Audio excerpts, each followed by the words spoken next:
So if you want to learn something or to get good at something, like standing on your head, or making an excellent cup of coffee, or to become a great therapist, we need to start at the basics. And the first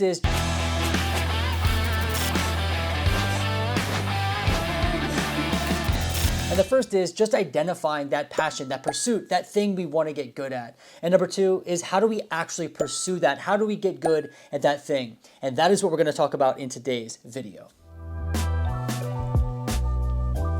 So why am I talking about headstands? Which, that was weird, by the way, right? I bet you did not expect to click this video and see me doing a headstand. Making coffee, being a good therapist. What exactly am I talking about? What I'm talking about is developing a specialty. Another word people use for this is niche. Now please, that word used to make me just click off the video because it's used over and over and over again. It is super repetitive. But today I hope to share a fresh perspective on how to identify a niche, a specialty, why it's helpful, why I think it can really help your practice grow, it can really transform your practice, and how to actually pursue it and do it. This is gonna be a practical video, really tactical. But the first thing we have to do, and please don't click off the video, we have to define what a niche is. Now you might be thinking you already know, and perhaps you do, but I want to kind of broaden the definition a little bit.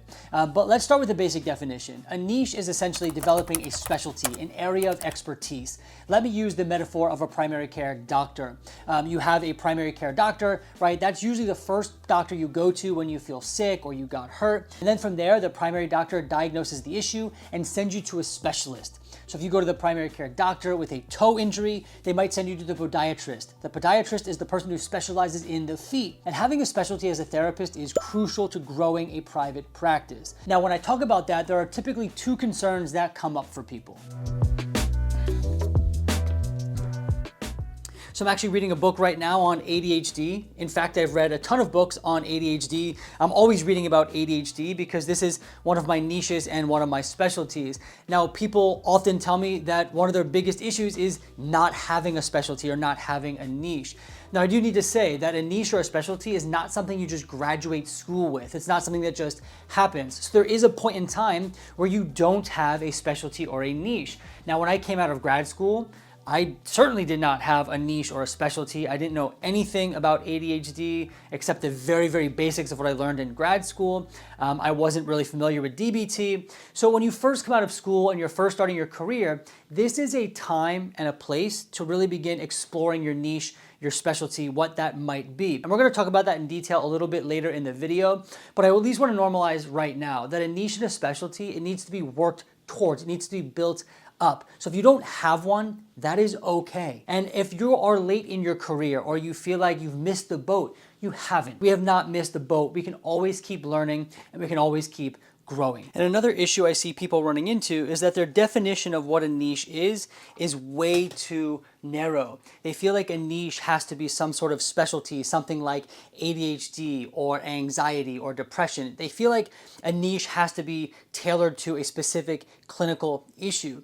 But this is actually not the case. In fact, I've actually seen people develop niches around particular people groups or cultures. I've seen people develop it around a certain therapeutic technique. I've seen people develop niches around a common interest. And let me give you an example. I once saw a therapist advertising their specialty of working with college athletes, right? You're definitely not going to take a class in grad school about college athletes, but this particular therapist was a college athlete and they had worked with a good number of college athletes and they wanted to develop a specialty around college athletes and the issues that they deal with. And that became their niche. So you can be really creative when coming up with a niche or defining your specialty.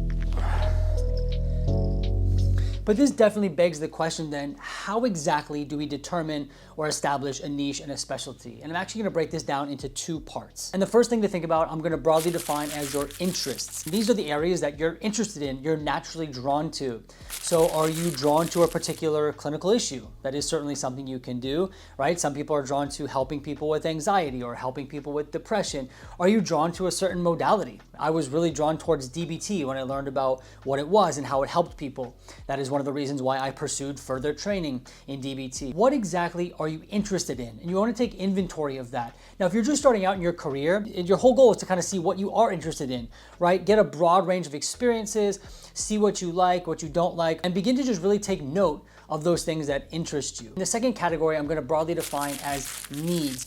Now, these are not necessarily related to interests, but these are the unmet needs in your community. So for example, when I started learning about DBT, I quickly realized that there were not many DBT programs or even DBT-informed therapists who took insurance located in New York City. And if you're unsure of where to start when thinking about the needs in your community, you can actually contact local hospital social workers. The inpatient social workers, I learned from my experience, know a great deal about what resources are lacking in the communities. That's because they're often charged with connecting patients who are leaving the hospital to needed services. And they will be the ones to quickly tell you which services are unmet or which services are lacking in the community. So perhaps you can hop on LinkedIn and connect with a inpatient hospital social worker, or maybe you know one that you can reach out to. But begin to take inventory of the needs in your community. So the goal here is to pursue a niche or a specialty that at least taps into both of these different categories. And it most likely won't be 100% of something you really like and 100% of something that's needed in the community. But if you can find some overlap in these areas, that's really what we're going for. All right, so actually, let me finish chewing. Oh my gosh. That was so rude. All right, so before we go any further, I do need to clear up the misconception that to have a niche or to call yourself a specialist does not mean that you need to be a world-renowned expert. I often find that people hesitate to call themselves a specialist or to say they have a niche because they feel like they're not the world's leading expert. And that's okay, that's not what we're going for. If I was to say I was the world leading expert in DBT, I would clearly be lying. If I was to say I was a world-renowned expert in ADHD, I would be lying. I'm not a world-renowned expert, but this doesn't mean that I can't call myself a specialist in these areas. So then what exactly are the qualifications to say you're a specialist or that you have a niche? And here is where we need to be really careful, because on one hand, we don't want to go around saying we're a specialist or that we have a niche after doing one hour long training online. Like, that's not gonna work either. Or you read one book and you call yourself a specialist. I mean, you see people doing this, right? However, I see a lot of therapists. I actually worked with a guy one time. He had a significant amount of training in CBT from from an actual world-renowned institute. Now, it wasn't like the most extensive training in the world, but it was certainly more than most therapists. And he hesitated to put it anywhere on his website or on his copy because he felt like he wasn't qualified to say that. And that is where I see most therapists struggling, is they hold back developing a niche or a specialty because they feel the imposter syndrome kicking in. So for example, I know a couple of specialties right now that you need significant training, you need certifications, like official certifications, like EMDR is one of them. I believe IFS is another one. DBT is one. Like, there are actual credentials you get for these modalities that you can then begin to say, like, I specialize in this, or I'm trained in this. So that's one. And then there are other areas that don't necessarily have like clear-cut qualifications, but that's gonna come from experience, that's gonna come from continuing education, that's gonna come from your own learning and research, right? And so that is where you do want to be very careful, because reading one book or working with one client who's a student athlete is in no way going to make you a leading expert. But if you have several years of work with student athletes, you yourself were a student athlete, you know the struggles, you've read up on it, there's research on it, you're up to date on it, then you can begin to say that this is a specialty area for you, right? So I think when we're developing a niche and a specialty, most therapists struggle with imposter syndrome and say nothing about their specialty and niche when really they have one, or they're at least developing one. And even if you're developing a specialty or a niche, or in the process of being trained, these are things that we can say on our websites, on our copy. That is totally legitimate. So once we get more comfortable calling ourselves a specialist and saying that we do have a niche, we need to figure out how do we actually use that niche to grow our practice. And the way we actually take our niche or our specialty and use it to grow our practices is how we present it online, on our copy, on our marketing materials. And in today's day and age, this is mostly going to be on your website, online directories, Psychology Today, ZocDoc, and all that.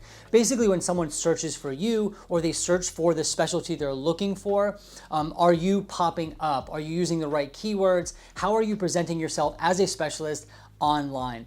Now, a couple of things we need to talk about, because this conversation can really become about SEO and marketing. If you're interested in that, I have a bunch of videos about it. I'll link them down below. But for today's video, the first thing you want to think about is how you're actually wording your specialty on your website and on your marketing materials, right? So what words are you using? For example, if I am specializing in DBT, I need to know what clients are searching for. What are they looking to read? Now, when I first created my website, I made the mistake of putting DBT or dialectical behavior therapy all over the website. But when I consulted a marketing expert, they actually told me that although that is accurate, and obviously that's the name of the modality, most clients were Googling DBT therapy.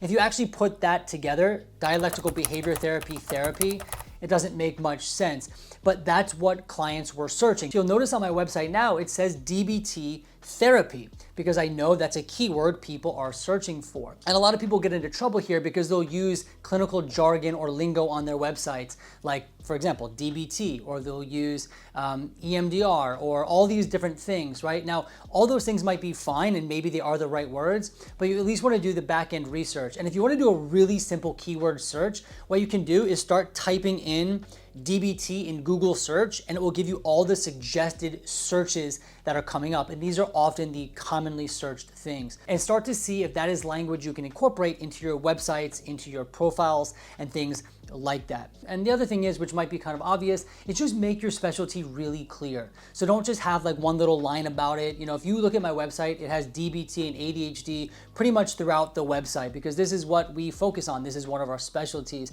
And so you'll very clearly see that that is something that we do right away when you go onto the website. So don't try to hide it, don't be shy about it, but make it very clear, because oftentimes when people are coming to your website, they're not just stumbling across your profile, but they're looking for something specific. So many of the clients who end up on our website have already Googled ADHD therapist near me or DBT therapist in my area, and then we pop up. So again, you want to be really clear with what you do so you don't create confusion. Another mistake I made was putting all of the specialties, all the modalities, trying to make my website as universal as possible so I didn't miss any potential client. But again, the marketing expert I spoke to had told me that actually confuses people, because they might Google DBT therapist near me, end up on your website, there's nothing really about DBT, and so they don't know if they're even on the right website, and they click off.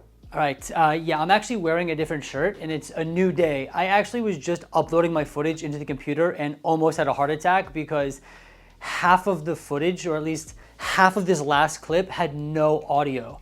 And I thought that maybe all of my footage had no sound, but thankfully it was just half of the video. So it's a new day, I have a new shirt on, and let's just pick up where we left off. And one thing I was gonna say was that something that's important to know about a niche, like why it actually helps, is, and I'm actually gonna talk about all these myths in just a second, but a niche actually reduces the competition around you. So let's think about this.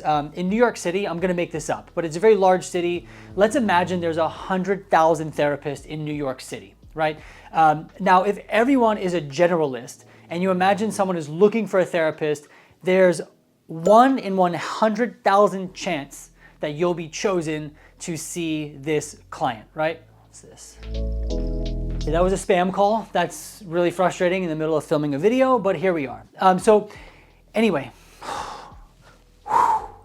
now let's say that you are actually a DBT specialist, and now maybe there's only 5,000 therapists who are DBT trained.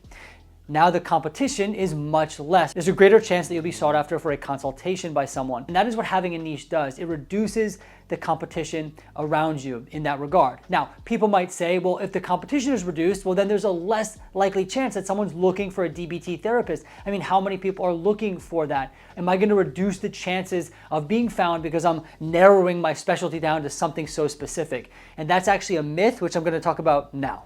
All right. All right, so I cannot figure out where to sit today and how to get comfortable, but here we are back on the floor, and I wanted to address 3 myths about niches that I hear about. And the first is similar to what I was just talking about. People will say, well, I have a niche, well then I'm gonna lose out on referrals. There's gonna be less people looking for my services. And the fact of the matter is that is just not true. From my own experience and the experiences of those I've known who have niched down, you usually get more referrals. And the reason for this is, again, what I was talking about before, your competition gets reduced and you're now in a smaller sea of therapists. And oftentimes, like I shared, people are looking for something specific. And so if they're looking for DBT and there's a need for DBT and you're one of the providers, it's more likely that you're going to be found. Now, again, the thing that we have to remember though is what we talked about in the beginning. You want to find a niche and a specialty where there's a need. Right? So that is one of the keys here. If you have a niche or a specialty that's really not in demand, well then of course it's not going to yield result. The other thing is that you're not going to entirely remove the general stuff you do from your website. Right? So again, if you look at my website, you'll see a lot of DBT and ADHD. It's pretty clear, but you'll also see things about anxiety and addiction and other things that we do. And I found that a lot of clients just assume that as a therapist, we also deal with a lot of general issues. And so I actually don't find a reduction in referrals for people who are looking for other services outside of DBT or ADHD. But this also leads me into the second myth, which is that people feel like if they niche down, they're going to be stuck working with one particular issue for the rest of their life. And again, this is simply not true. You are not going to stop getting referrals for other issues. And then the third myth is that you have to have a niche. And I did want to address that in a video all about having a niche and how helpful it is. You don't have to have one. I know plenty of therapists who practice as general practitioners. They've never niched down, they've never specialized, and they're doing just fine. So don't feel the pressure to have a niche. It is not a requirement. Anyway, that's all the stuff that I wanted to talk about today. I hope that this video was a fresh perspective, an encouraging perspective on a niche and specialty. At the very end of the day, I hope you learned something. I hope you found it valuable and helpful. And until next time, I'll see you in the next video.